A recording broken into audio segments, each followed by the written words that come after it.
Արդյոք արդար է, երբ երկրում կան 100,000-ավոր աղքատ մարդիկ եւ նաեւ իրենց քաղաքականության պատճառով օր-օրի ավելի աղքատացող մարդիկ, բայց իրենք համարում են, որ իրենք պիտի մի քանի տասնյակ հազար դոլար պարգևատրում ստանան։ Արդար է, հարգելի Բորիս, արդար։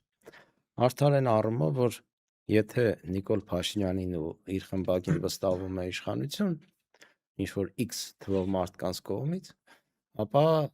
այդ վերաբերմունքը ցույց է տալիս Նիկոլ Փաշինյանը յուր նախարարներով, ինձ թվում է շատ էլ արդար է։ Այստեղ մի քանի շերտ կա այս առումով, տեսեք,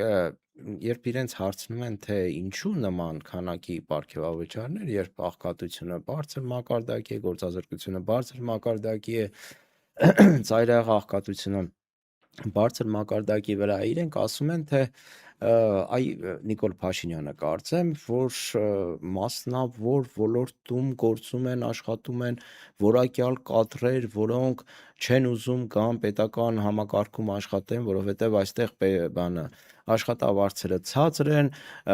եւ այստեղից ուզում են գնալ մասնավոր ոլորտ, մենք այդ քաղաքականության բարձր աշխատավարձների պահում ենք այդ